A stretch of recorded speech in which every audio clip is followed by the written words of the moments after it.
Okay, it is time now.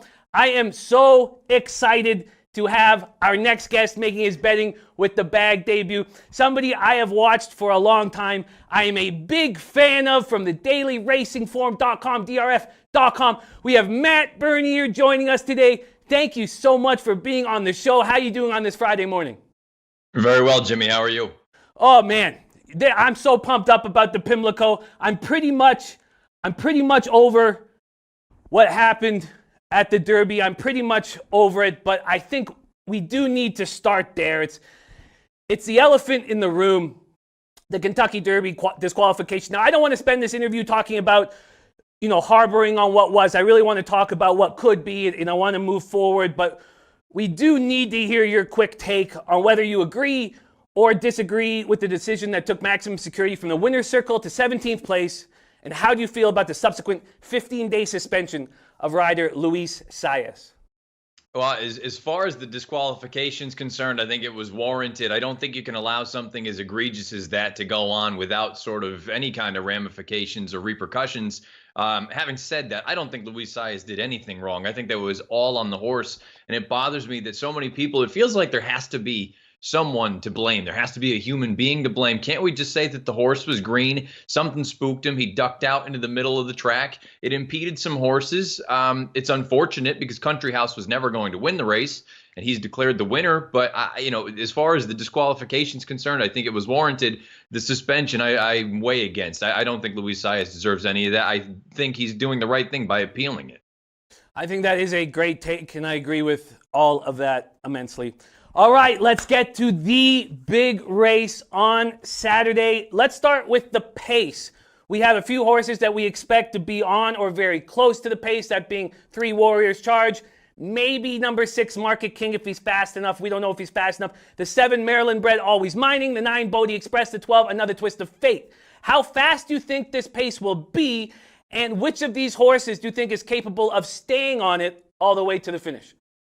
The interesting thing here is you brought up basically the horses that figure to be forwardly placed. I look at it and say with the post draws, I would imagine Warriors Charge. You've got one way to go if you're Javier Castellano. You're the speed nearest the rail. I think you go and be aggressive with this thing. I understand you've got Market King, who does have a little bit of speed, but let's just call a spade a spade. He looks completely overmatched on paper. If I were the connections involved with Warriors Charge, Brad Cox and company, the directive to Javier would be one thing and one thing only: break alertly, go right to the front and try and take him as far as you can. But look, you're right. There are a number of horses that want to be forwardly placed. The way that I'm looking at it, I don't think it's going to be a crazy pace. I know some people do. They think it's going to be very, very hot. I don't think it's going to be crazy. I also don't think it's going to be slow. I think if you like a horse coming from off the pace, you should have every opportunity. I could see a half mile somewhere in the 46 and 4, 47 flat range. Again, if that's the case, I think the horses that are forward, if you're good enough, you should have every chance. And if you're a horse coming from off of it, or you're somebody that's backing a horse that's a closer, I don't think you should be complaining. I think you're going to have every opportunity if good enough. Ooh, okay, I like that breakdown a lot. The favorite at 5-2 is Improbable. Man, it feels like he constantly flattens out. We just see him flattening out. He had every opportunity in the Derby to make a run at maximum security. He didn't. People have always questioned the son of City Zip, whether or not he's capable of winning at over a mile. Do you think a mile will be Improbable's preferred distance moving forward? And are you backing him as the favorite here at the Preakness Stakes? I think he deserves to be one of the horses considered, the horse to beat in here. Him and War of Will both exiting the Derby. Look, the Kentucky Derby, he had a perfect trip, and he just, in my opinion, never looked like a winner at any point. He just never really threatened. He never came with any sort of a bid. Now, perhaps it was the sloppy sealed track, but I didn't hear anybody saying that coming out of the Arkansas Derby when he almost defeated Omaha Beach. And Omaha Beach, we know he would have gone on to be the favorite for the Derby and been very tough in there. I think Improbable's a really nice horse. There's a part of me that wonders, here we are through 6 lifetime starts. Take a look at what he did in the figures that he earned as a 2-year-old. Take a look at the figures that he's earned as a 3-year-old. I'm not convinced that we've had any sort of real progression for this horse from his 2-year-old year to his 3-year-old year. That's usually something you do look for. But you bring up a good point, Jimmy. Really, this is a situation with the pedigree. It doesn't scream added distance being his friend. He might be the kind of horse that after the Triple Crown is all said and done, maybe he's going to be one that'll appreciate a turn back in distance to sort of more middle distance races as opposed to a mile and a quarter, a mile and 3/16 types. Why do you think that the 2-year-old champion is so rarely the 3-year-old champion? I mean, a lot of it has to do with some of these horses and the way that they're campaigned. You know, we see these horses these days, they just run so much more infrequently than they used to even 20 years ago, even 10 years ago, heck, for that matter. A lot of it has to do with also, keep in mind, those 2-year-old races, and a little bit of it goes to your point, the idea of they go shorter distances. The longest a 2-year-old's going to go is a mile and a 16th, and most horses are going to be able to get that sort of distance, especially if they're talented and they're precocious and they just happen to be better than all of their sort of contemporaries at that stage in the game. I liken most of these horses, depending on how old they are, and we can use these horses in the Preakness. Keep in mind, these are early 3-year-olds. Some of them have just turned legitimately 3. I know they all turned 3 on January 1st, but based on their birth date in the month, some of them have just turned 3 years old, and the equivalent for a human being is about an 18-year-old. We're dealing with incomplete sort of projects. So with the 2-year-olds, I think it's like a little league player, a kid that's 12 years old and he happens to be 6 feet tall and he throws 70 miles an hour. He's going to dominate. But then when everybody else catches up to him, he doesn't necessarily end up panning out as being the best of his group. I think that's what you see with the 2-year-old going over to the 3-year-olds. And that's why I think it's as difficult as it is for the 2-year-old champ to come back and be the 3-year-old champ. Man, I'm enjoying this so much. Second favorite on this big Preakness race is the number 1 War of Will at 4-1. His trainer, Mark Casse, I'm Canadian. We watched him dominate up at Woodbine. I'm a big fan of his. He was very upset that he drew the rail again. But this seems like a much, much easier rail spot than the Kentucky Derby. Is it possible that this could be a great post for War of Will? Yeah, I mean, look, I've made that case here this week. I look at it. I don't really understand all the hoopla about the one being a bad situation here. I understand you're going to have some horses that want to come over there and save some ground, but breaking from the inside with Bourbon War just to his outside, a horse that figures to be much more sort of toward the rear. He's going to make his sort of one run later on in the race. And with Warrior's Charge drawn the 3-hole, I think Warrior's Charge goes. War of Will probably takes up a similar position to the one that he had in the Kentucky Derby 2 weeks ago. I think the thing that some people are concerned about is that perhaps he didn't look super comfortable in behind horses, and his best races came down at the fairgrounds when he was out in the clear and basically didn't have anything in his way. I look at the Derby and say the reason, in my opinion, he was as eager as he was because Tyler Gaffalione needed to use him early to establish that position. I think that position is going to come a heck of a lot easier here on Saturday. I think he's going to relax a little bit more. And frankly, look, we'll find out if I'm right or wrong on Saturday afternoon. I think he's going to run the race of his life Saturday. Ooh, we have now figured out Matt's pick in the Preakness Stakes. Wow.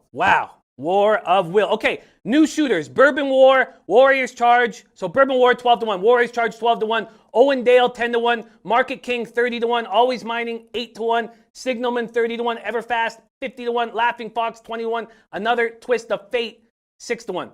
Those are the new shooters. Which of these new shooters do you think has the best chance to win the Preakness? If we're just talking strictly to win the race, I think it's probably Bourbon War. Keep in mind, Bourbon War was a horse. He was 5-2 against Maximum Security, against Code of Honor, against really nice horses down in the Florida Derby. And he was just, unfortunately, there was no pace that day. He is a confirmed closer, and it was an intensely speed-friendly track down at Gulfstream on March the 30th, I think if you're just looking at it from a win standpoint and the likelihood of being a winner, I think it's Bourbon War. Now, having said that, I disagree entirely with the morning line. I would be absolutely floored if you got 12-1 on this horse. I think he's probably going to be half that, somewhere in the 5 or 6-1 range. That's up to you as a gambler and a handicapper to decide if you think that's fair value or not. I think 6-1 is an accurate price for him.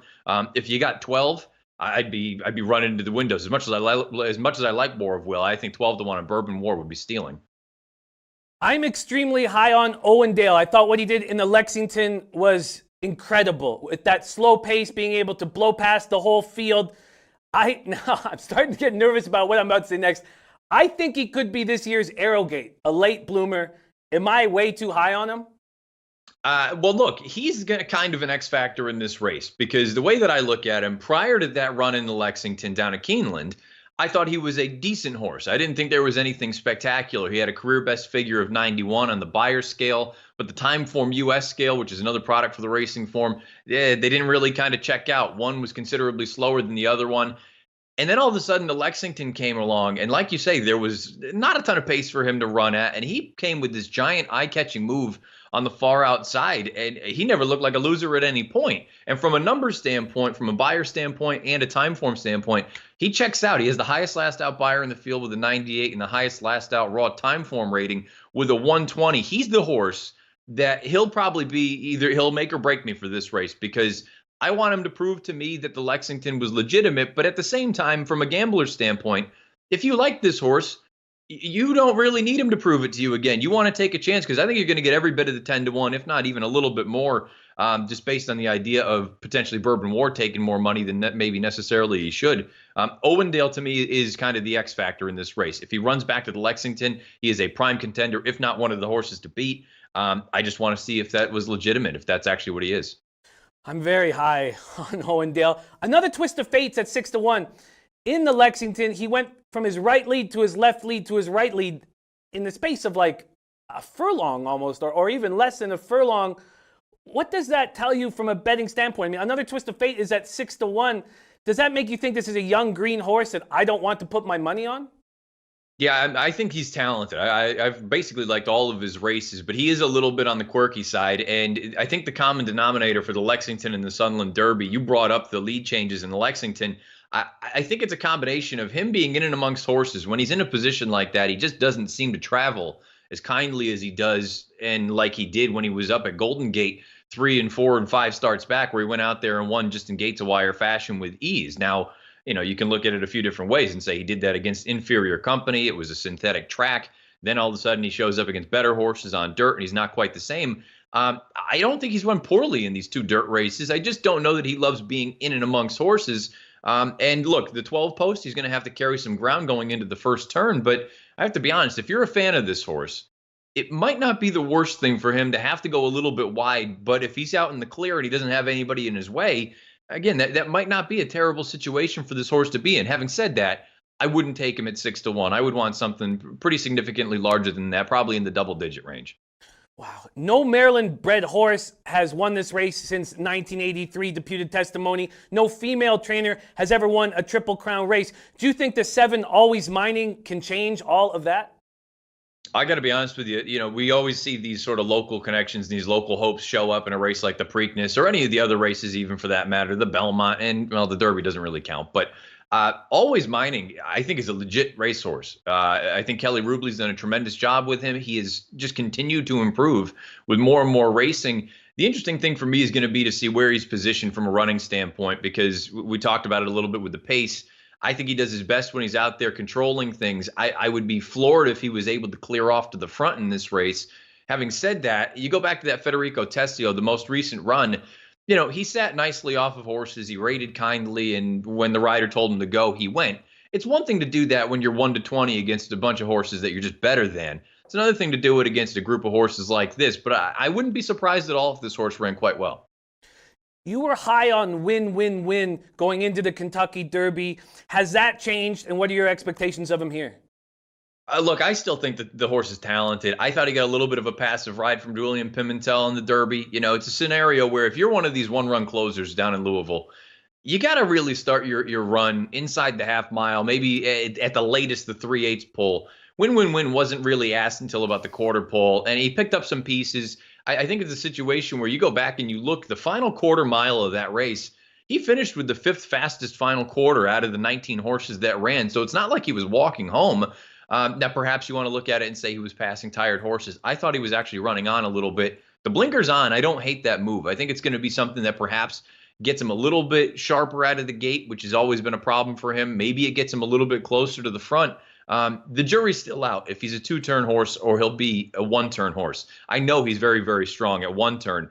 The 2 turns, maybe I've been wrong about him. I wanted to give him a chance in the Derby. I picked him 4th here in this race in the Preakness. I think he's won. If you're playing any of the big exotics, I think he can get a piece of this thing underneath. Yeah, he's another X factor. I know we've got to put a bow on this thing, but does win just go right to the rail? Is he last at the half before he makes his big run? I suppose it's possible he's last. I do think he's going to end up going over there and just saving as much ground as possible. There's a part of me that wonders if the blinkers going on gets him a little bit more into the run early, and perhaps he's able to outfoot one of these other horses that wants to sort of take back and make one run. If I had to put money on who would be last at the half mile, I'd probably say Laughing Fox. Laughing Fox, I think, is a nice horse. I don't know that he's fast enough to win a race like this right now. But again, if you're playing any of the gimmicks, if you're playing a superfecta or a trifecta, he's definitely a horse I could see passing some horses late, some tired ones, picking up some pieces at a big number.